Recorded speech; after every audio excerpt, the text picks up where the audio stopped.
Olá pessoal, seja muito bem-vindo ao canal Investe Crente. Aqui quem está falando é o Diego. Hoje eu quero falar sobre algo ou algumas coisas muito importantes para você que está começando a organizar a sua vida financeira, não é? Você já entendeu que isso é importante, que não dá para viver aí naquele velho ditado, deixa a vida me levar, né? Vida leva eu.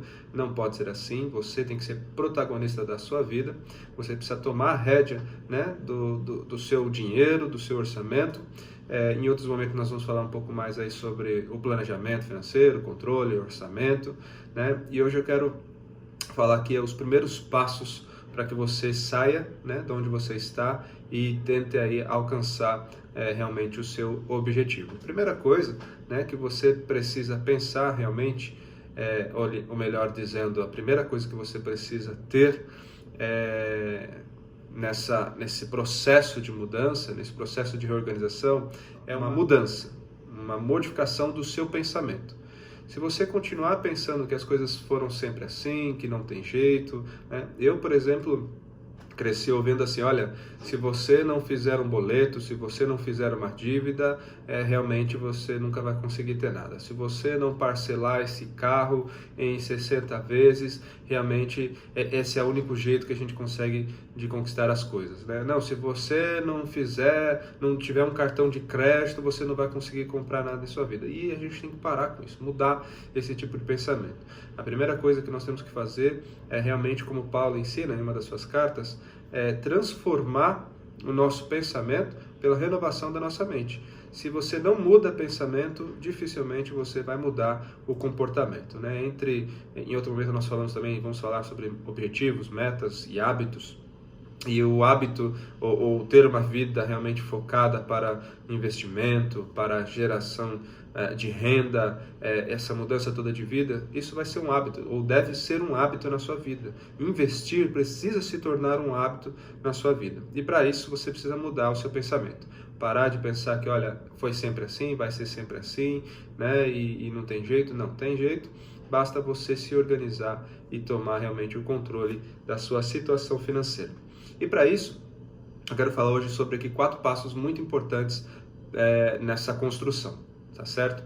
Talvez você hoje não saiba o quanto você ganha, nem o quanto você gasta. E isso é importantíssimo para esta construção. Primeira coisa, você precisa saber realmente qual é os seus rendimentos, o quanto você tem numa projeção orçamentária, não é? Eu sou assalariado, então você sabe que mês a mês você vai ter aquele dinheiro, você pode contar com o seu salário, desde que não aconteça nenhuma coisa extraordinária, não é? Como a perda de um emprego. Então, por isso, o 4º passo que nós vamos falar aqui, ele será muito importante para tentar prever de alguma forma essa possibilidade, porque é uma possibilidade, não é? Você precisa entender uma coisa. Você tem um rendimento mensal, você que é assalariado, você tem um rendimento mensal. O que é o seu rendimento? É o seu salário líquido, não é? Já descontado aí todos os descontos, sendo redundante. Você tem que entender que hora extra não faz parte dos seus rendimentos. Por mais que você, algum mês ou outro, receba, você não deveria contar com esse dinheiro. Se você fez hora extra, muito bem, naquele mês você terá um recurso adicional para aplicar aos seus investimentos. Se não, você não pode contar com isso na sua planilha, no seu controle orçamentário, certo? Segunda coisa, você tem que entender que o limite do cheque especial na sua conta, e que grande parte das pessoas possuem, esse limite de cheque especial, ele não é seu. Esse dinheiro é do banco e ele te cobra caro para você usar. Ele te empresta, ele põe lá, fala, nossa, que bênção, né? Tem um dinheiro aqui no banco, eu posso usar se eu precisar. Esse dinheiro não é seu, então tome muito cuidado, né? Muitas pessoas acabam entrando no cheque especial aí, os juros são altíssimos. É um dos maiores juros cobrados no Brasil. Terceira coisa, cartão de crédito. O cartão de crédito, esse dinheiro, esse limite que você possui no cartão de crédito, ele não é seu também. Muitas pessoas já adquiriram o costume de contar com o dinheiro do cartão de crédito. E você tem que entender o seguinte, o cartão de crédito ele deve ser usado de maneira correta e ele será bom se você souber usar. Por exemplo, se você tem um dinheiro para comprar alguma coisa que você queira à vista e a loja não te dá um desconto, você deveria parcelar isso, mas você já tem o dinheiro para quitar o pagamento aí deste produto, do que você precisou comprar. Quando nós começamos a gastar porque temos um limite, imaginamos que lá na frente a gente consegue pagar, isso pode gerar um grande problema e um grande desfalque nas suas finanças. Então tome muito cuidado. Há maneiras corretas de usar o cartão de crédito, nós vamos falar nos próximos vídeos aí como você consegue se aplicar ou como você consegue gerenciar corretamente o uso do cartão de crédito, tá certo? Então, essas são as 3 primeiras coisas. Dito isso, a respeito da renda, né? A respeito da parte de receita, do quanto você ganha mensal e do quanto não faz parte da sua renda. Você precisa também, então, após saber quanto você ganha, saber o quanto você tem gastado e com o quê. Por que isso é importante? Existem uma diferença entre gastos fixos e gastos variáveis, certo? Despesas fixas ou variáveis. São diferentes de despesas recorrentes, tá? Nós precisamos conceituar aqui e é importante saber disso, por quê? Gastos fixos são aqueles que normalmente você não consegue alterar os valores, né? Por exemplo, o IPTU. O IPTU, se você paga ele parcelado, ele é fixo, ele além de ser recorrente, ele é fixo. Não tem nada que você faça que vai diminuir o custo ou o valor ao longo dos meses, né? Cada 10 ou 12 meses, aí, dependendo de como você parcela este gasto. Conta de luz. A conta de luz, por mais que ela seja recorrente, ela é uma despesa variável. Se você manusear bem a sua conta, se você conseguir, de uma maneira muito inteligente, reduzir o seu gasto com energia, muito provavelmente você vai ter uma redução dessa despesa. Por isso que, além dela ser recorrente, ela é variável e por isso que é importante você identificar todos os seus gastos, olhando para os meses anteriores, né, na construção desse primeiro ponto, que é o diagnóstico financeiro da sua vida. Você precisa saber dos meses anteriores o quanto você tem gastado e com o quê, para que você possa construir aí uma projeção orçamentária e um controle, né, o seu planejamento financeiro para os próximos meses. Para isso, recomenda-se aí que você busque as faturas e os extratos bancários de todos os bancos, de todos os cartões. Talvez você tenha muitos, né? Isso é um problema também, muito cuidado, ou pode se tornar um problema, dos últimos 3 ou 6 meses, certo? Se você só simplesmente anotar e não fazer nada com isso, não vai servir de nada. Então, você fez o diagnóstico e não tomou nenhuma ação contra isso, era a mesma coisa que não tivesse feito. Então, já que você está pensando em mudar a sua vida, ter mais controle das suas finanças e projetar um futuro melhor para você e sua família, além do diagnóstico que você vai fazer, você vai começar a atuar em cima dele, tá certo? Então, o primeiro ponto, diagnóstico financeiro, saber como que anda as suas finanças, qual é a sua atual situação hoje, quanto que sobra ou quanto que falta por mês, tá certo? Aqui eu não vou ainda falar de como reorganizar ou o que fazer com cada coisa. Primeira coisa, saber como que está a sua situação, certo? Segundo ponto que eu quero indicar para vocês hoje é aplicar uma metodologia. Existem diversos na internet, no mercado, ensinadores, cada um explica de uma maneira.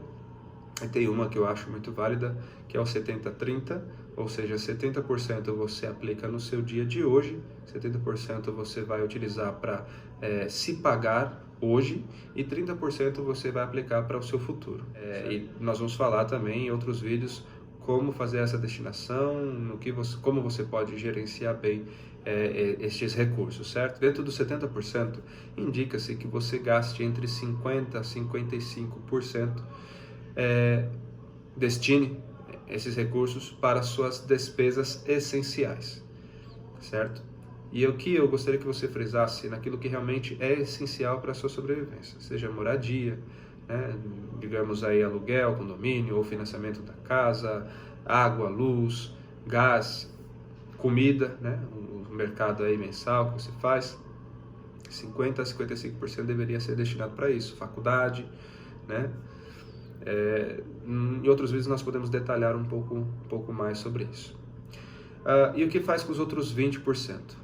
10% eu indico para você que você, ou se você é cristão, se você frequenta uma igreja, você entende muito bem o que eu vou te dizer, nós reconhecemos a autoridade da Bíblia e aquilo que ela ensina sobre a destinação e a devolução a Deus de 10% da nossa renda, reconhecendo que tudo vem dele, para ele nós devolvemos, certo? Então 10% eu recomendo que você devolva ao Senhor como o seu dízimo.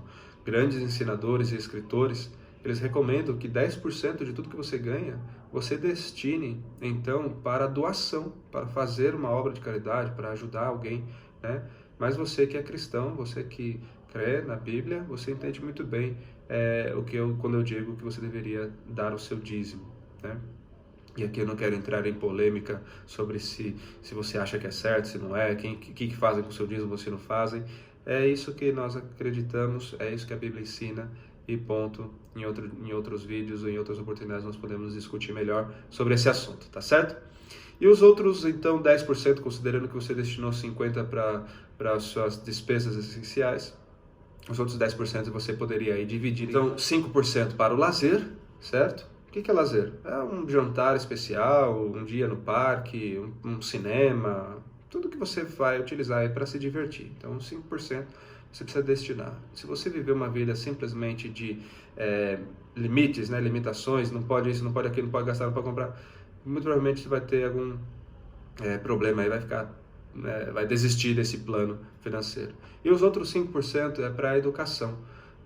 E não a educação, por exemplo, aquela essencial que eu já mencionei da faculdade, mas são cursos extracurriculares que vão te favorecer no seu trabalho ou que vão te fazer melhorar, por exemplo, no seu conhecimento quanto a finanças e consequentemente, melhorar a sua vida financeira, tá certo? Essa é uma metodologia básica. Os outros 30% nós destinaríamos, então, para investimentos. Você pode destinar já os 30% para uma reserva de emergência, se você ainda não tem, ou você poderia aplicar aí 20% para a reserva de emergência e 10% para um investimento de longo prazo, já destinando aí para um futuro bem a longo prazo. Isso é 10, 15, 20 anos, tá certo? Não dá tempo nesse vídeo da gente explicar direitinho, por isso eu vou fazer outros a este respeito, sobre cada conceito desse que eu já estou mencionando aqui para vocês, beleza? O terceiro passo, então, seria quitar dívidas antes de fazer qualquer coisa, e isso tem que ser uma construção, tá? Tem que analisar muito bem aquilo que você está fazendo, definir um plano realmente e de repente até pedir ajuda de alguém ou acompanhar os vídeos desse canal para que você aprenda ainda mais como fazer essas coisas, tá bom? Mas o terceiro passo seria quitar dívidas. Talvez você tenha muitas dívidas aí, dívidas de cartão, dívidas de empréstimos caros, com juros caros, dívidas de cheque especial, enfim, dívidas atrasadas. Estamos falando aqui principalmente, não sobre aquele financiamento. Isso é uma dívida, lógico, que você adquiriu para longo prazo, é algo que você tem que pagar aí todos os meses, mas não é dessa dívida que eu estou dizendo. Eu estou dizendo daquelas dívidas de cartões que você tem aí e está enrolado para pagar. Estou dizendo a respeito de dívidas negativadas, talvez já esteja no Serasa, cartões de diversas lojas, empréstimos financeiros. Você precisa dar um jeito nisso. E tem maneiras corretas e adequadas de você fazer isso. Por exemplo, se você tem uma dívida e um cartão de crédito que você tem rolado, né, a dívida e pagado o mínimo, pagado juros sobre juros, é melhor talvez que você faça um empréstimo consignado, que os juros serão bem menores, né, entre 2%, 3% ou 4% ao mês, e do que os juros de cartão de crédito que podem chegar aí, dependendo do cartão, a quase 900% por ano, né? Então você pega um crédito que tem um juros menor e liquida aquele que tem um juros maior. Tem a maneira correta de fazer isso também. Fique ligado aí nos próximos vídeos, nós vamos falar mais sobre isso, tá certo? E qual seria o quarto passo, então? A construção de uma reserva de emergência. E a reserva de emergência não é para aquele dinheiro que vai ficar ali guardado para uma promoção que aparece no dia para noite. Vou usar porque isso é uma emergência. Isso não é emergência, né? A reserva de emergência, principalmente, ela se dá para a redução brusca, né, da sua renda, por exemplo, por uma demissão, uma perda de emprego. Poderia ser também um prejuízo, poderia ser também, por exemplo, uma manutenção inesperada de um carro ou a batida de um carro, alguma coisa assim. São coisas realmente emergenciais e inesperadas. Uma doença que aparece, uns remédios que você precisa comprar e que não vai caber ali no seu orçamento, nas suas despesas essenciais, que talvez estejam 100% comprometidas, né? Para isso que serve a reserva de emergência. Isso ficou claro, pessoal, agora na pandemia, onde muitas pessoas perderam emprego, muitas pessoas tiveram seus salários reduzidos e não tinham nenhum tipo de preparo para se sustentar ao longo dos meses em que nós fomos aí, de uma forma ou de outra, impedidos de estar 100% com a nossa renda, ou enfim, dependendo de como você passou esse período aí. Por isso que é importante, e hoje está mais evidente do que nunca, ter uma reserva, um dinheiro guardado para que você possa se socorrer, né, em uma eventual necessidade. A reserva de emergência, pessoal, ela não pode estar posta em ações, ela não pode estar em criptomoedas, ela não pode estar em FIIs. Reserva de emergência tem que estar investido e tampouco na poupança, porque nós vamos falar em outros vídeos, a poupança não é, primeiro que não é investimento, segundo que a poupança ela não é lucrativa e não gera bons rendimentos para ninguém. Existem alguns investimentos mais interessantes que são tão seguros quanto e que vão te favorecer muito mais do que a poupança.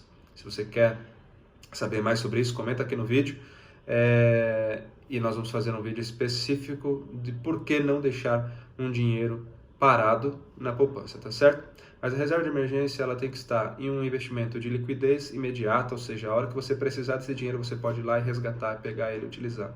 Ela precisa estar em um investimento de risco baixo, né? Não pode ter risco atrelado e tem que ser um investimento seguro, tá certo? Com essas características nós teríamos o Tesouro Selic, mas você precisa estudar um pouco mais a respeito das opções que você tem ali, né, do Tesouro, mas então foca no Tesouro Selic, ou um CDB de um banco bom que te paga aí no mínimo 100% da CDI. Se você não sabe o que é CDI, escreve aqui embaixo o que é CDI e nós vamos explicar nos próximos vídeos, tá certo? Ou quem sabe, por exemplo, em contas remuneradas, né, como uma conta do Nubank, que te paga já 100% da CDI. Você pode deixar o dinheiro ali, ele está seguro, está protegido e está rendendo melhor do que a poupança. Tá certo? Pessoal, o vídeo já está longo, é muita coisa para falar. De cada um desses 4 pontos que eu falei, dá para a gente aprofundar muito mais. E se você quer saber mais sobre isso, deixa nos comentários, se inscreve no canal, compartilha esse vídeo para alguém. Tá certo? A minha intenção, o meu intuito e o meu desejo é te ajudar a melhorar suas finanças, te ajudar a ter um futuro melhor, para que você possa cuidar bem da sua família. Claro, tudo isso com base no que eu acredito, e a minha base é a Bíblia, tá certo? Não vou te ensinar nada do que seja contrário àquilo que a própria palavra de Deus ensina. Ali nós temos princípios, pessoal, para a vida toda, né? Princípios básicos que os maiores e mais bem-sucedidos homens e mulheres do mundo, eles seguem os princípios bíblicos. E você, se seguir também, vai ser bem-sucedido, tá certo? Se você gostou desse vídeo, dá um like, ajuda a gente aí a crescer e tornar esse conteúdo relevante para toda a comunidade aí do YouTube, tá certo? Te vejo no próximo vídeo. Deus abençoe. Até mais.